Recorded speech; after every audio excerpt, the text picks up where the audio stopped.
7129, and I'm here with Sarah Gulseth, a media specialist from KFUO Radio. Can you tell us a little bit about what you do? Sure. So my title is Digital Media Specialist, but that actually means that I do a whole bunch of stuff.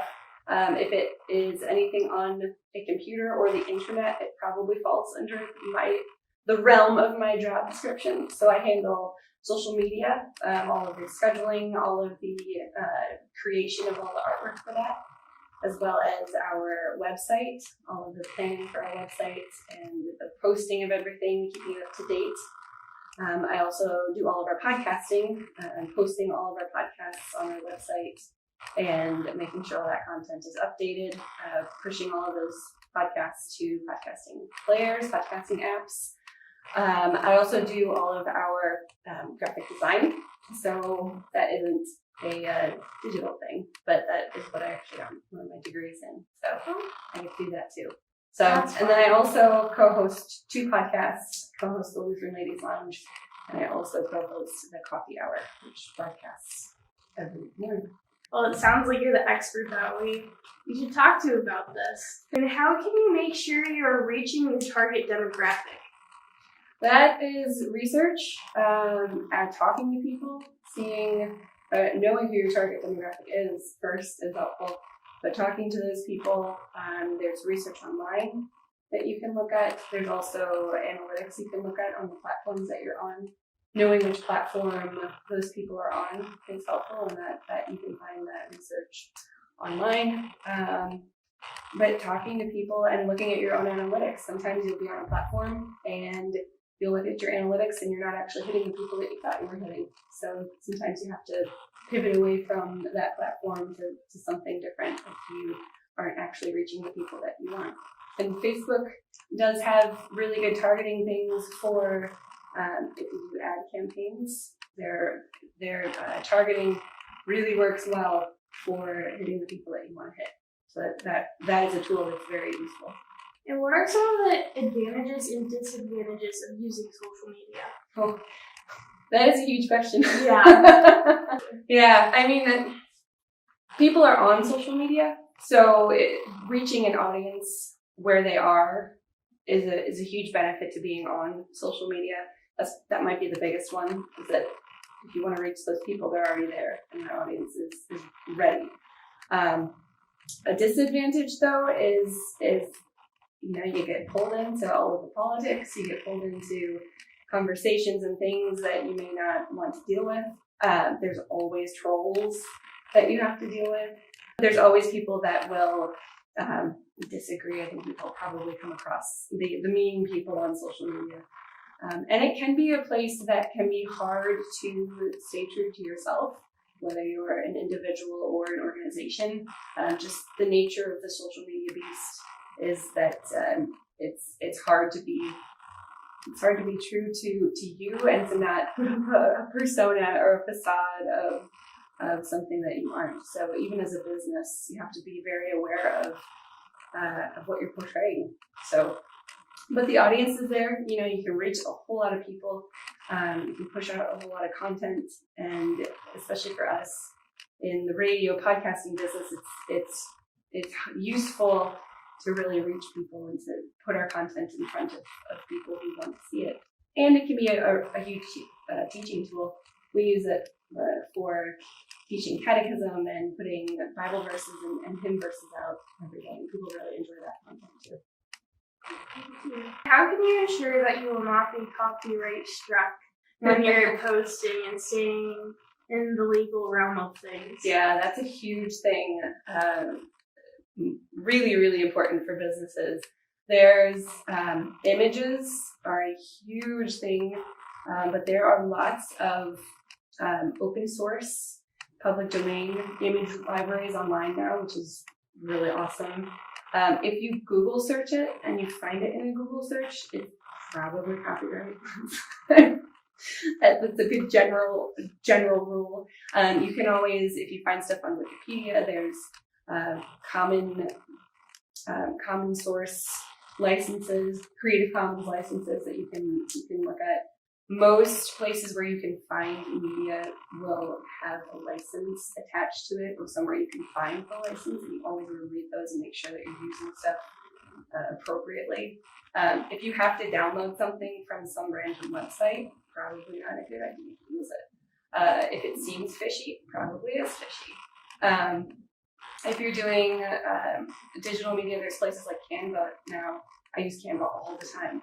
And that is an easy way to make sure that you're not violating copyright, because all of their stuff it's there to use. So you know you won't be violating copyright. So finding us something like that, if you really just don't want to have to dig into stuff, finding us a resource like that, a platform like that to make your content is an easy way. But always do your research. Always make sure you're finding stuff that explicitly says that it is free to use.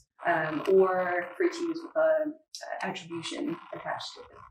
Is there an ideal time to release your posts? A lot of that depends on your audience. It depends on when your people are on that specific platform. So it won't be the same for every person. It won't be the same for every business. It's not even the same day to day or week to week.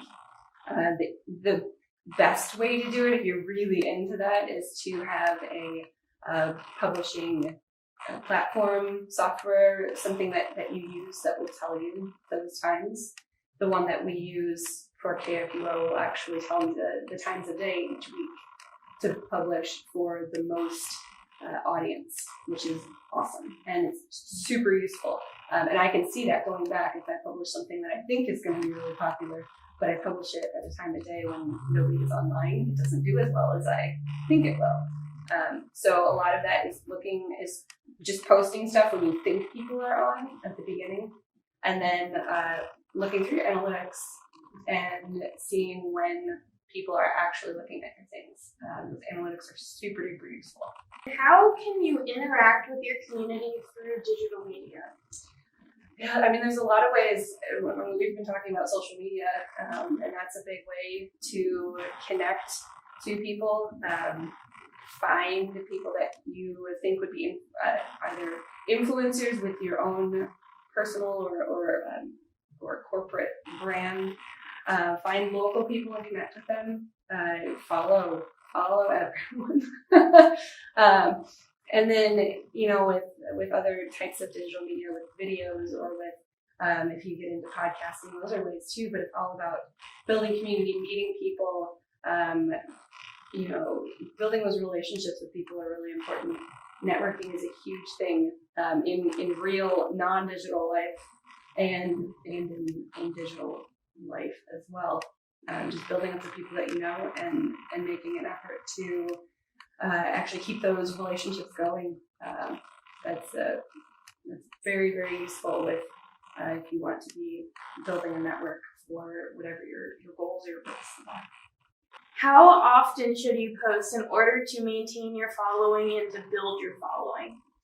Again, that depends on your audience, depends on your platform. It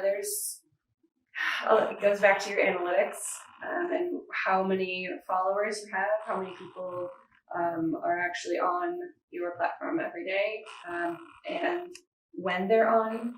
So that is another thing that's going to be different for every person or every organization. In general, you can get away with posting a lot more on Twitter and Instagram than you can on Facebook. The way the Facebook algorithms work, you have to be pretty on top of how many posts are too many for your audience and actually pay attention to those analytics. A lot of times with a smaller audience, you can get away with posting just a couple of times a week and it's fine. With a bigger audience, you may need more posting per week, and you will hit you'll hit that tipping point on Facebook when you do post too much, and then you actually lose the reach in your audience because you're oversaturating it. But with something like Twitter, you can post like a tweet, 10 or 12 or 15 or 20 times a day, and it's not going to affect. It won't affect your audience because that platform is meant for pushing out lots of content. Instagram can work the same way because Instagram posts don't actually, at least the last time I checked, Instagram posts don't actually post chronologically. It's all algorithms. So you can kind of play around with how many times you post on there as well. But it comes down to the people that are following your page and your analytics, and when people are on and actually looking at your content. And do you have any final thoughts on how you can use digital media to benefit your team or business? Sure. Analytics are really important. Data is not always fun or pretty, but that is really where you will find a lot of answers to, if you have specific goals, that's where you're going to find whether or not your platform is actually functioning the way that you want it to. It's worth the time to look at those analytics and to pay attention to all of that data. Also, I mean, have fun with it. It's a job for a lot of people, me included. But it can be a lot of fun, and it's a great way to reach people. If you make that decision to be on a platform, run with it and do your homework with what works and with what works for your people, and have fun being creative. Well, thank you so much for talking to me about digital media, and thank you. Thank you for watching this video on digital media with Sarah Gulseth. This is our 10th video in our Game On series, and next week's video will be on the Drive team. Stay tuned. Bye.